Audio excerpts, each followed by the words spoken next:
Hey Clashers, we have a complete insane match on our hands with Future number 1 versus Gero Clan because the community has an ELO system, which means like a ranking system based on the performance of those teams in community events. And Future number 1 being the number 3 ranked team and Gero Clan being the number 6 team. This should be an insane match. I'm looking forward to what we are going to witness right here. We're starting things off though with throwers. No big surprise here. We have, let's double check the equipments quickly. We have no too big surprises except that we see the king with the range, with the gauntlet and the rage vial, okay? So he doesn't want to rely on the stick horse. Obviously, not all pros have it upgraded yet maybe and such, so I'm pretty sure we will see it a few times today because it can be really, really strong. Either way, the funnel was created nicely done over there. We have the queen now funneling on the left side. He's delaying for now, still quite a bit. He's delaying for now the siege. As I'm saying that, he is sending it in.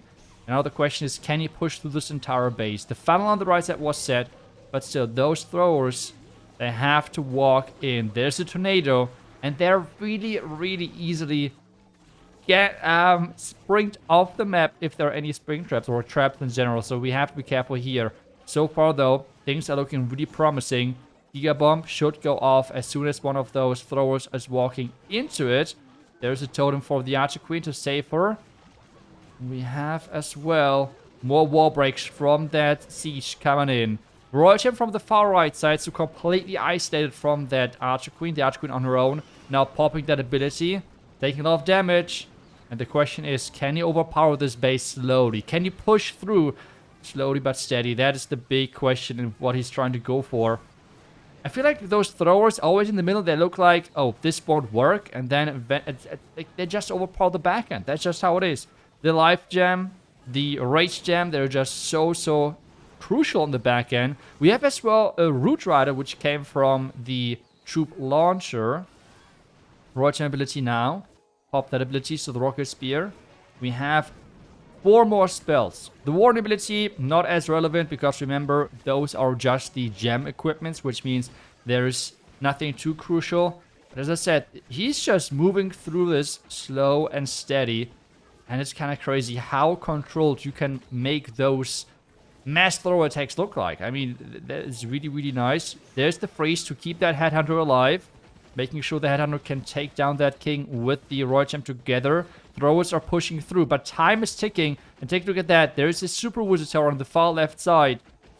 Oof, I'm not sure if time is going to be enough on this one. Power should be, I believe, especially with the Warden still alive. But it's just going to be a time issue in the end, which is unfortunate. But hey, starting off with a high percentage like this is not a bad start whatsoever. But I'm wondering now what type of match we can expect here when we're really watching 2 of the best teams right now in the community. I mean, that's a really high percentage to start things off. And remember, esports mode is right now way tougher than what we have now in Legends. Next attack is in, and this is the combination between Root Riders and the Throwers, which we had yesterday, I believe, on the channel. So that's interesting. We see the Classic King equipment combination. Okay, not too many big surprises here. So Classic Royal Champion charge with the Root Riders, but more and more people are replacing the Valkyries, which usually are going really hand in hand with those Root Riders. They're replacing them with those Throwers just because right now Thrower is probably the strongest troop in the entire game. But let's see how well this works. That invis was not really needed, but I guess it was safety first. He just wanted to make sure that that Royal Champ going into the right direction. But he has to recall really soon. There we go. Nice. Okay, so he was able to create that cut, which is crucial. The question now is, where is he going to enter? At the top side? Yep, there it is. So we have this entry point from the top side. The few throwers behind, they are there for multiple reasons. They can outrange some things, and as well, they can deal some damage to inside heroes and such, when those Root Riders cannot really defend themselves. But for that, throwers have to stay inside the base. They're getting pushed in there with the king and the queen, which is right now really nice. We have that Warden ability as well, which he's popping right now.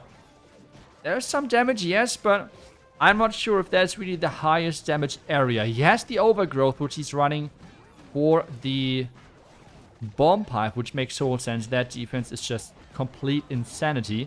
And now we have as well the push of the Root Riders into the core. The Royal ability is still there, which means the Rocket Spear can be still popped on that back end, which is really nice. The healers are dropping low though, and with that Poison Tower, those healers have to be careful. I mean, this can be tricky. The second Overgrowth is invested as well, making sure that the pathing is even better for him. The throwers are still dealing damage, taking down that bomb pipe right now, which is amazing for him. King ability just popped, and at this point, no more hero abilities. And I feel like just things are fizzling out too quick. The Queen, yes, she's still there, but inside the range of that Inferno Tower, and she cannot fight back. Now the Overgrowth is running out, and this is going to be a really big defense here for Fuching number 1. Oh, that's rough. That's rough. The pathing looks good, but maybe just the timing of the Eternal Tome? I'm not too sure, but either way, 82% 2-star. We are back to throwers, and we're this time around with 11 throwers in here, and as well a Lava Hound, which usually is getting used to trigger spell towers in any type of form, which means either the Poison Towers, Rage Towers on this one. So let's see how well this works. Let's see, where's the entry point? He's going in with that Royal Champion, nice and early. We have that shield on her. Okay. Oh, okay. I mean, he's taking advantage of that Phoenix duration, but I'm not even sure. Can she even get all of the rocket spears out? Was that a misclick to even... No. Was not a misclick to use her, right? But I'm a little bit confused right now, not gonna lie. That was some wild investment, but okay. It's fine. We have those throwers now in there. He's not using a Bait Dragon or anything like that to funnel, which makes it a little bit more confusing. Now, one thrower and a wizard. Okay. Let's see how well this works. We have... Where's the Archqueen on King? On the left side. Let's double check the equipments. We again have... Otherwise, nothing too special. Let's see. Queen and King are in. Since everything is so open, it makes really, like, a lot of sense for sure to not use the Stick Horse, which is then just... Go with the safer option, which is the Snake Bracelet and the Spiky Ball. We have the throwers now slowly again pushing through the middle of the base. Oh yeah, the Lava Hound triggered the back end Rage Tower. I was about to say, like, what triggered that Rage Tower? But hey, we talked about that earlier. The Rage Tower is now triggered with that Lava Hound. We have the throwers still moving through. Wait, he had super minions? Wait, that's a new one for me. Super minions with those... But it makes sense, right? It makes sense because they were buffed now multiple times. Like, super minions are actually really solid. And you can use them in some type as like a test loon. And at the same time, they're staying at the same range as your throwers. So overall, I think it's a really smart move to use some super minions now inside your troop launcher. So really cool idea there. We have the Warden. He has to get healed back up again if possible. With this back end, can you overpower that? That's the question. With one hero ability left, I mean, let's not count the Warden, right? Like, it's just some hit points. So we have the King ability still left. Those throwers, can they should be able to reach it. Yes, they can. So the Revenge Tower is going down. The defending King, though, is being annoying right now. Using the Spiky Ball to do some more damage. Can he take down the defending King? That's the question. Is throwers are still pushing. It could be, again, coming down to time. But I feel like with 30 seconds left, that should be completely possible for him.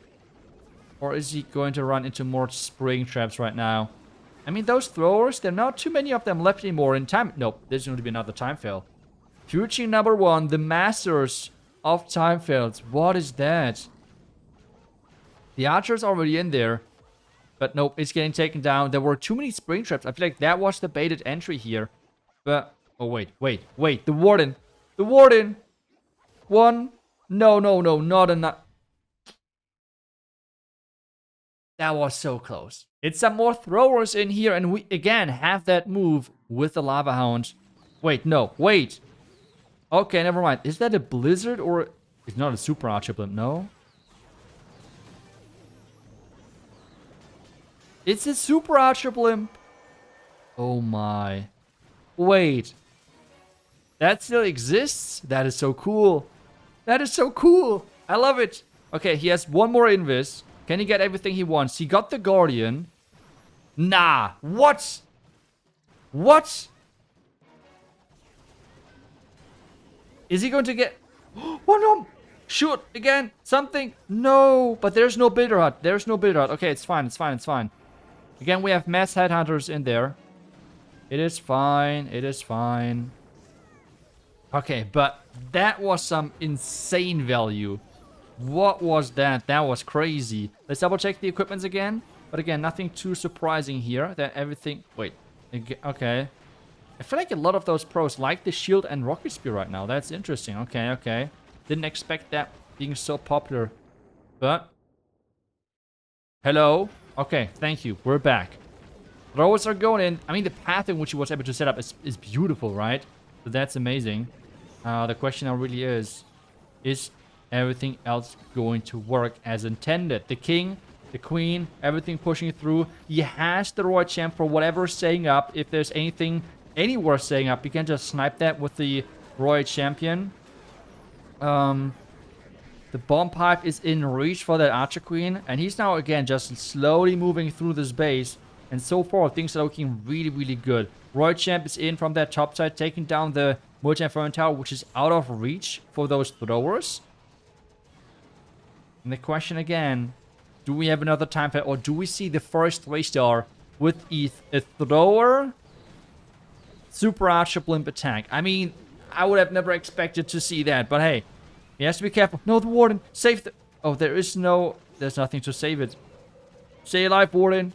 Okay, he's staying alive. He's listening, that's good. But the warden has to make sure that he's staying further back. Black mites are hitting.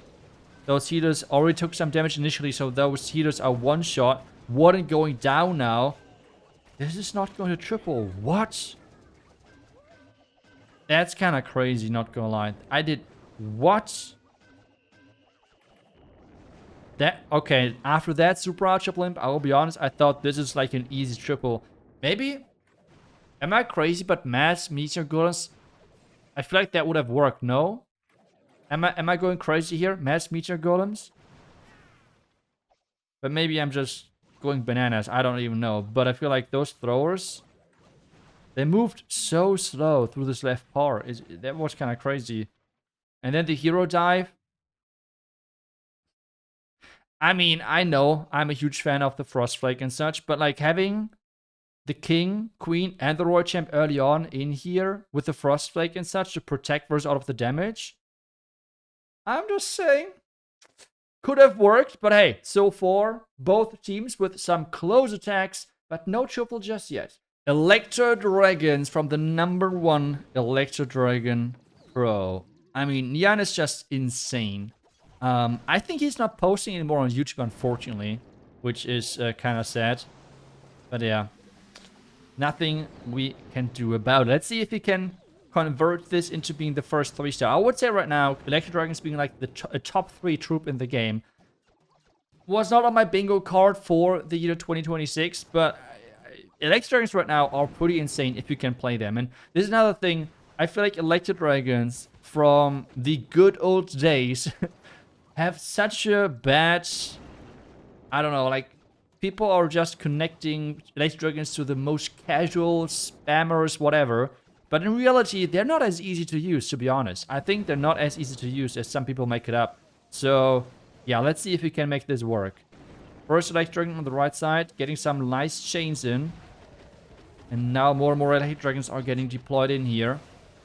We have Warden, and as well, obviously, the Meteor Staff. First Rage is deployed, second Rage as well, Eternal Tome. Let's double check the equipments here. Okay, as well. Earthquake Boots and Spiky Ball. Let's see, let's see. I mean, so far the chains are good. What is going to happen on the back end for me is the big question. Let's see, there we go. With the Minion Principality, the Dark Orb covering most of the top left side. Heroes are now in from the top right, so let's zoom out so we're catching everything. There's still plenty of totems left to like distract defenses, especially this Revenge Tower is really crucial. And we have 2 more air defenses. How well can those Electro Dragons push through? He's going to use that king ability in a second. It's opening up everything, which is amazing. But still, can he make this work? There we go. 1 freeze. A Black Mine hitting that Electro Dragon. queens. Nah, this is it. This is a triple. This is a triple all the way. Neon making it work yet again. The god of Electro Dragons, the god of thunder. I mean, and with that, Future number 1 not just has the first triple, but as well, if you take a look at the percentages below me, that is an insane lead right now. And Gero clan really needs to start with their first 3-star. Otherwise, this match is getting out of hand. Can we get the first triple as well on the Gero clan side? Let's see. We have the throwers again. We have all of those equipments as usual. Okay. So, where is he going to enter? Let's see. Okay. Warden with 2 furnace, most likely. The furnace have to be the... Oh, he's deploying them really far at this bottom. I'm a bigger fan of spreading out the furnace a bit more. And especially not deploying them into the super booster tower, because the splash can be kind of tricky. But hey. Let's see if this is going to work. There's a ground skeleton, which is... Okay, that super barbarian was not needed whatsoever, because this is the nice thing of with like doing the one walk with the furnace, right? Because the skeleton trap and such is like completely irrelevant to you. So surprised to use one of those super bars, but at the same time it's just 5 housing space, so it's not going to be a big difference maker in most cases. Another super barb to support that Warden a little bit better. And as soon as... what is he trying to go for? Expo and cannon, or just one of them? Let's see. I feel like he has to start somewhat soon. Throwers are not the quickest troop in the game.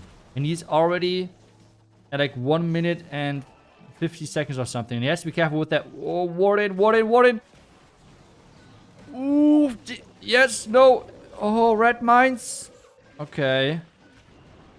This is a interesting start to the attack. Let's put it that way. We have now the lock launcher from the bottom side. And some crazy stuff already happened. The red mines did not kill the healers. That's a good news for him. Well, let's see how well this push is still going to work. The king funneling everything into the core of the base. But there's so much on the back end. There's so much on the back end. I am not sure how well this is going to work. We have the Giga Bomb going off in just a second.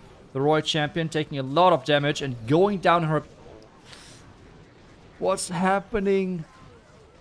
What's happening? That's so unfortunate. Queen as well on the outside. The throwers are in the middle and trying their best. Clancaster coming out here. Okay, that Fire Spitter is reachable. That is misplaced, right? Yeah, on the left is not reachable. What? The Fire Spitter is just misplaced on defense. Okay, that's kind of funny, not gonna lie. I mean, that's good for the attacker again. But I'm not sure if he has enough power.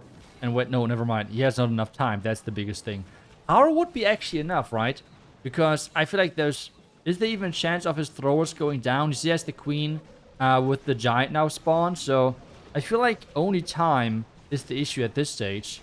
And he's not going to make it work. Because the Warden in the beginning took a little bit too long to get that ricochet cannon out. And this means it's another high percentage. But not this triple. They needed the triple. And now Future number 1 has the potential to push even further. Okay, back to the 10th thrower army composition again. Let's double check everything quickly. Okay, nothing too crazy. But we're starting things off with the Queen Warden charge. Because we have seen earlier, just the Warden walk, time can be rough. Time can be really, really rough. So we're starting to get rid of that corner. A wall break to get into that poison tower. And I was about to say and trigger it already, but it did not work. Invis is here. Now let's see. Is it going to work?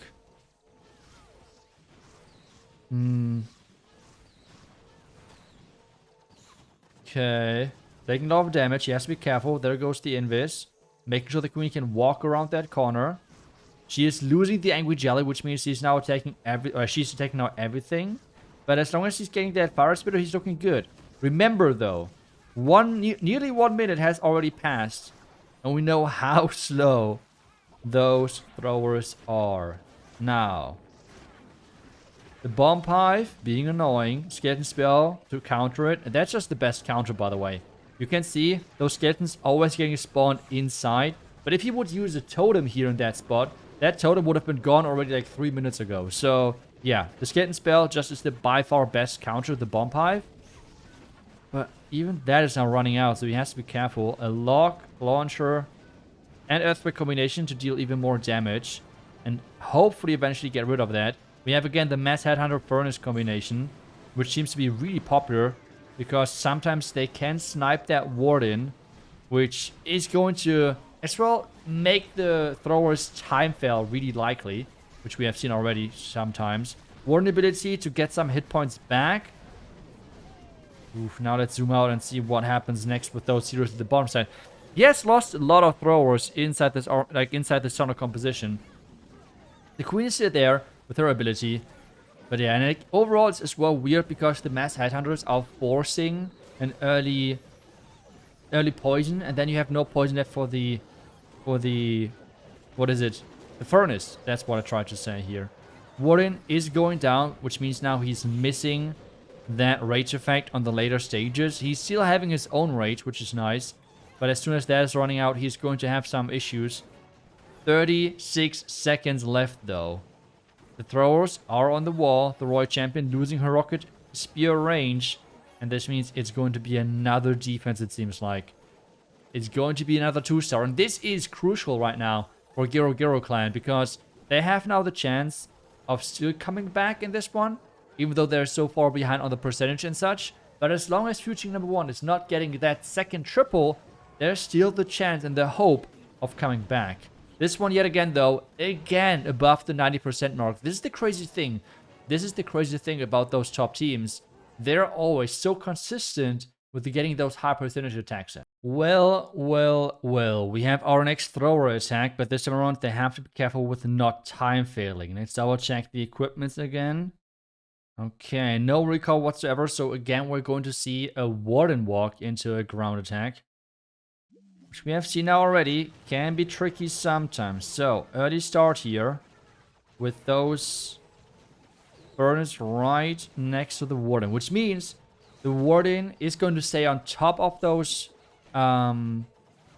Furnace, which means they're not going to lose any hit points because of the healers. But the healers right now are losing hit points because, well, the multi-archer tower. But with that being gone, the healers and the Warden are safe. They can trade that pathing and funneling, and then I guess then again just put those throwers into the town hall. That's pretty much the entire plan here. So far, I'm a little bit surprised by those pros not using the stick horse. I thought it was allowed in the competition. Maybe I was wrong. But I feel like at least the one like super archer clone blimp attack would have been a 3-star with different equipment. So I don't know. Maybe again it's like not allowed here, but something. But either way, let's see if this one's going to work. Again, he took more than 60 seconds with this Warden walk. So let's hope for the best. There's not going to be again a time issue. Wall break into the tunnel is there. Rocket Loons. Like this time we have not a Mass Headhunter CC. We have the Mass Rocket Loons instead. There were again some traps on the outside. More Rocket Loons are launching from that clan castle. More red mines and black mines are launching from the far right side. So, yeah, a lot of traps are popping up here. The Booger are tanking that Bomb Hive so far, which is amazing for him. Queen now on the outside. Still can be used with her ability. We have the King ability still left as well. But is that going to be enough power on the back end? And with only 60 seconds left, is this going to be enough time for him? Because that's the next big issue, which we have seen so far. So, Royal Champ and Queen from this top side. Oof. There's the overgrowth at 50 seconds left. Okay. At this point, I would be surprised if this is not going to be a time fail. I mean, obviously it could be a power fail, but I don't believe it. But I just think it's going to be a time issue yet again. Which is kind of crazy. Those throwers, they're just so slow. It is kind of crazy. Warden! No, don't do it. Don't charge. Like, no, Warden, come, no. That Warden is so stupid, by the way. That Warden running into all of the... I feel like the Queen ability at 20 seconds left isn't the smartest either. I mean, you could pop that a little bit earlier. But, yeah, in the end, again, it's just going to be another time fail. That's just crazy. They keep time failing with this. Time fail after time fail after time fail. Again, as I said, it would have been maybe a little bit smarter to use that Queen ability earlier. Because you would have had more damage. But I'm not sure if that would have been like a triple difference. But at least more percentage. But, ooh, this is looking rough. Okay, we have now a Meteor Golem attack, which is interesting. Let's see how that will turn out with the Angry Jelly on that Warden. So, quick Warden walk to create some pathing. Is he going to use a wizard or something behind for making the path better for that Meteor Golem approach right after? The rage was quite passive, but he could have played it a bit more aggressive, but I think should be fine for now at least. But this bomb pipe is going to be... I mean, this is just crazy, right? Like, the range is even showing that the Warden's out of range. But yeah, it's just bomb pipe things. That range, like, that thing has, like, it's kind of crazy how long the range is. But like, the opening for him has worked. Again, we're getting closer to the 60-second mark. But now we see the opening with those Meteor Golems. Are there any faster than those throwers? That's the big question, right? Like, that's the big question. I'm just scared right now. If the Queen backtracks to reach the Expo, the Queen might do complete stupid things. That's what I say. Please, Queen. If she's going for this gold mine. Okay, thank goodness. Okay, the Queen is in his favor. It's in his favor, not being as stupid as I thought. Again, a Mess Headhunter. Like, this is insane. Like, so many Mess Headhunters you see on both sides. That's interesting. This is the meta right now. This is the meta. I would have expected to see even more Ice Golems because time apparently is a big issue. So, yeah, surprised. But we have the Meteor Golems keep pushing through. There we go with the Overgrowth. I mean, the Town Hall is really risky here. So they could throw all of the lead they have away again. I mean, that makes it more interesting for us, right? So let's see if that's going to be the case or not. But that Town Hall is literally the furthest building away. That is so risky. That is so risky. I mean, he has quite a few Meteor Golems left alive. He has the Queen ability. He has the Warden ability, which is nice.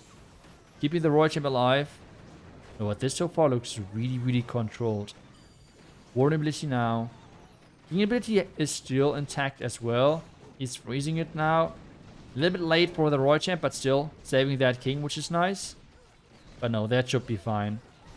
That should be fine. Really great Queen ability as well to make sure that he's cloning those Queens. Having the DPS to finish off on the back end. And this means this confirms the win for future number 1. The rank 3 team right now. And this means Gil Clan. They could finish on 11 stars as the rank 6 team. But they cannot win anymore. So let's wait what they're going to bring. Let's see what they're going to bring to the table. But congrats to future number 1. Okay, Tompill is in with 50 throwers. Okay, so either he thinks that this is the good approach, or he just wants to have the match being over. One of those two. Well, let's see if this is going to work. I mean, they have tried now plenty of times with, yeah, well, with the Warden walk and time failed. And now they're just saying, like, come on, full send. And let's just go in. Let's just go in. We have the King with the Royal Champ on the outside. Again, no walls on this side, so it makes sense to have the classic King equipment combination. We have the Archqueen not deployed just yet. Where is she getting deployed? Oh. Oh, okay, on the left side. On the left side, there it is. Is this going to work? I mean, the right side looks nicely funneled. The right side looks really nicely funneled. But those throwers now are getting into the danger zone. He's trying to really push them into the right direction, but they have to walk. Where are they going? Where are they going? Are they going for the multi? The thrower split was so bad for him because if that multi-inferno tower would have not went down, those throwers would have walked into the middle. But okay, never mind. The healers and the Warden coming back to support the core throwers. That's the perfect split for him. He still has 4 more totem spells. The Warden ability is kind of useless because double gem again. But this might be actually, and this should be actually, the first triple for Geo clan. That's so stupid. That the Warden, like the more strategic approaches did not work. But as soon as you're putting 15 throwers into the base, this is the moment where it works. That's kind of funny, not gonna lie. That is kind of funny. Oh my, they should have done this earlier. They should have done this earlier. Well, in the end, it's going to be a 12-11. Overall, GG's obviously to both teams. As I said earlier, it is the rank 6 versus the rank 3 team based on the community elo system. So really, really strong showing by both of them. And this is a 97.6 average destruction from Futuring number 1, which is super impressive. And then the 11 stars on the other side. So I hope you enjoyed this video. Thank you so much for watching the video. As always, I will see you guys back tomorrow with the next one. Until then, see ya and bye-bye.